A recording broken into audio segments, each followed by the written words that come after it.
Hi, welcome to the Apologist Bookshelf. Gary Zacharias here.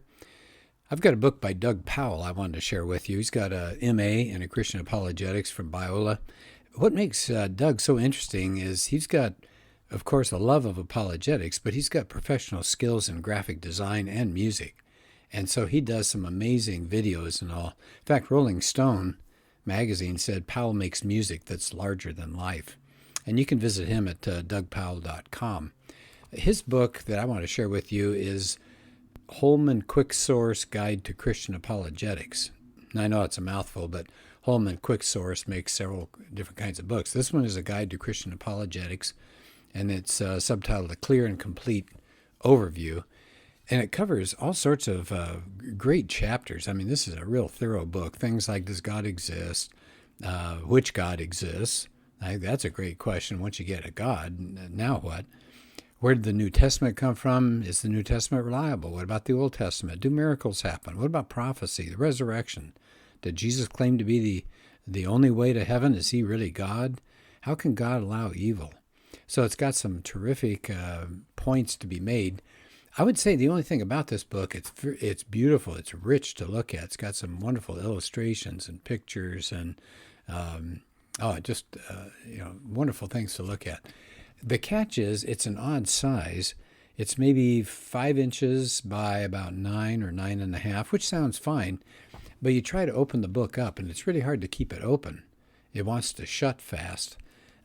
Really slick-looking paper, great feel to the book. So don't let that discourage you, but I'm just telling you, it is a bit of an odd shape, and you have to work pretty hard to keep the pages open. I wanted to do chapter 10. Share that with you today. It's called What About Prophecy? So it's looking in the Old Testament, and he makes some good opening comments. He said, prophets are not these strange people sitting around with crystal balls trying to glimpse events not yet coming to pass. A prophet, according to the Bible, it was just somebody that spoke a message from God. So they actually spoke the very words of God. Well, sometimes this was good, but sometimes it was bad. So these, whatever they were, the message the prophet had was called a prophecy. So they didn't all talk about future events. But I wanted to share with you, because I'm going to go to that part of the chapter that I like a lot. It says, actually, there are occasions in the Bible where prophecy does take the form of some future events that are foretold. And they're given so far ahead for their fulfillment that they couldn't have been done during the lifetime of that prophet. And so that's what I wanted to focus on today. Let's take a look at some of the sample prophecies. I'm going to do maybe 3. This is just the Old Testament. If I have time, I might take a look at the New Testament for a minute. But here's the Old Testament. Let's take Ezekiel 26, 3 to 14, and verse 21. And this is Doug using an example of prophecy fulfilled there. This is dealing with a city called Tyre, Tyre. And he quotes from it. I won't do all the verses, but God says to Tyre, I'm against you. I'll raise up many nations against you. And it says, they will destroy the walls and demolish her towers. I'll scrape the soil from her and turn her into a bare rock. Now that's kind of different. She will become a place in the sea to spread nets, and her villages on the mainland will be slaughtered by the sword. Now notice they said her villages on the mainland, because there were 2 parts to Tyre, which is important to the story. God says, I will bring about the king of Babylon against Tyre. He will slaughter your villages on the mainland with the sword. He will set up siege works against you and build up a ramp. Later on, your walls will be torn down. They will throw your stones, timber, and soil into the water. I think that's interesting. It says, I will turn you into a bare rock. You will be a place to spread nets. You will never be rebuilt. Okay, well, let's see what happened to Tyre then. So Ezekiel, Doug wants to set this into a time frame. So Ezekiel ministers roughly 593 BC, right after the Babylonian captivity began, continues to around 571 BC. Tyre, now, at the time of Ezekiel, as I mentioned, existed in 2 parts. One was on the coast, that'd be Lebanon today, and the other was an island about a half a mile offshore. So Nebuchadnezzar shows up. He's on a campaign to conquer the region, and it says the people of Tyre resisted Nebuchadnezzar, and that siege lasted a long time. It finally fell. And after 13 years, the soldiers came barging into the city, and most of the treasure was gone. It had been smuggled out to that island city. Well, that fall of mainland Tyre fulfilled prophecies of some of those verses that I read to you. Years and years later, something like 250 years later, 332 BC, long after Ezekiel was gone, Alexander the Great wanted to defeat the island part of Tyre. And this is the part that I think is fascinating. So he realized he was going to have a hard time taking the city by sea, but he thought, maybe he could link the island to the mainland. So he saw the debris of the old city just lying around where it fell, and the island and the mainland were separated by water. It was really no more than around 20 feet deep. So these Greeks used the debris to build a causeway all the way out to that island. Well, that fulfilled the prophecies of part of that Ezekiel section I read to you. And the clearing away of the debris did create a flat place the fishermen apparently still use to this day to dry their nets. That fulfilled some more of the prophecy. So all these invaders that came and went, that's also prophesied.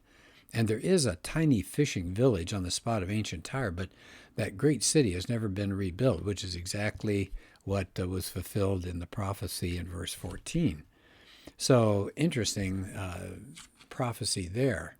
Now, it said, even if the prophecies would have been done around Alexander's time, it says the city that was prospering when Ezekiel wrote this never got rebuilt. He says he finds that to be the most fascinating of all the prophecies. Let's go to a second prophecy, the kingdom of Edom.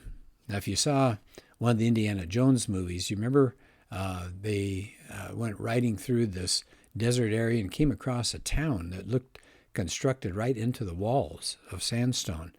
Okay, well, let's see what's going on here. This is Jeremiah 49, verses 17 to 18. Edom will become a desolation.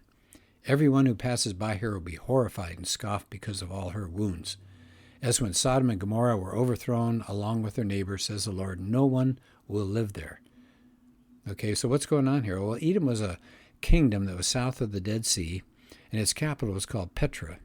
And it used to be on a huge trade route, and just people pouring, in and out all the time. And the main entrance is through a really narrow cleft in cliffs, and that's what you saw in the Indiana Jones movie. And it says the buildings, some were hewn right into the face of the sandstone cliffs. Well, finally, the Muslims in 636 gained control of the area.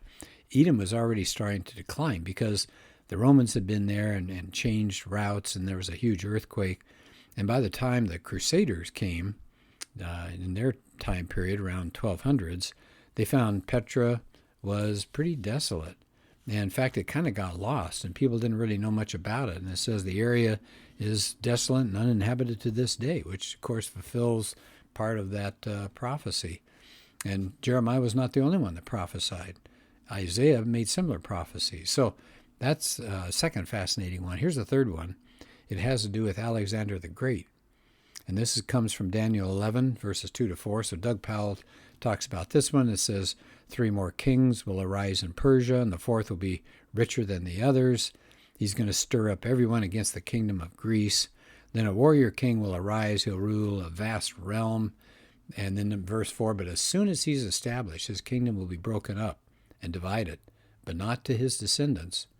It will not be the same kingdom he ruled, because his kingdom will be uprooted and go to others. So what was Daniel talking about? Well, he was writing toward the end of the 6th century BC, about 200 years before Alexander the Great was born in 356.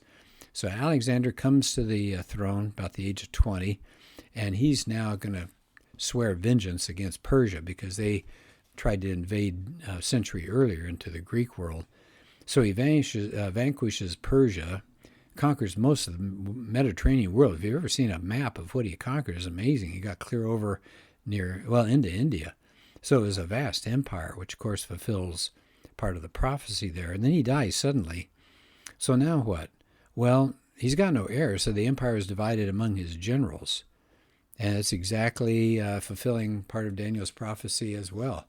As I said, it couldn't have been written back into Daniel because the Jewish scriptures had closed over 100 years before the death of Alexander, and the text was firmly established. So there are no alternative versions of Daniel that have a different chapter 11. So those are some of the most interesting prophecies in the Old Testament. What about the New Testament? Again, I think I don't have a lot of time on this, but Josh McDowell made a study of the major prophecies talking about the Messiah coming, and he numbers them at 61. And so Messiah had to fulfill all sorts of things that the Jews would have known. So when Jesus comes along, it's not the case of people just fell for his good words. They knew his lineage, and they knew all sorts of details. For example, had to come through Isaac, had to come through Jacob, Isaac's son, had to come through Judah, one of Jacob's sons, and so on. Of course, eventually the line of David, and then you'd get the Messiah. So he focuses just briefly on 8 pieces of prophecy here. The Messiah would be born in Bethlehem. That's in Micah 5. Messiah would be preceded by a messenger. That's Malachi 3. The Messiah would come to Jerusalem riding on a colt. That's in Zechariah 9:9. The Messiah would be betrayed by a friend. Zechariah 13. He'd be betrayed for 30 pieces of silver, actually numbered. That's in Zechariah 11. The betrayer would try to return the pieces of silver, but they'd be refused, and then he'd throw them on the floor of the temple. That's Zechariah 11. The Messiah would not speak in his own defense when he was put on trial. That's Isaiah 53. And his hands and feet would be pierced. Psalm 22. So if you look at all of those things and you see what Jesus went through, a few of them he could probably manipulate, but not all of those. And that's just 8 pieces of proof there. Pretty amazing stuff. And of course, people try to figure out the odds of this happening. It's just incredible. The Messiah could not contrive his place of birth or his time of his birth or who his ancestors were or actions of others like a betrayer or the manner of death. He couldn't do those things. And so Jesus is the fulfillment. And then he ends up in this chapter doing Daniel's 70 weeks. And I think I'll leave it at that point. But if you have a chance, take a look at Daniel 9:24-27 and see what you find out about. There has to be a decree, and then so many years after the decree, the Messiah will come, and it seems to work out to be Jesus. So the Old Testament has all sorts of things that seem to point to Jesus Christ. So no wonder early Jews were willing to follow this man and to die for him. Well, that's just part of this book, excellent book. And once again, the only thing about it is just trying to keep it open. Just the size is a little bit odd, but it is a rich book to look at. The illustrations, the pictures, the diagrams, just a super job. Doug Powell is an amazing individual. He's written some other interesting books for kids as well as adults. And so I'd challenge you to take a look at it if you have a chance. Well, thanks again, and let's do another podcast soon.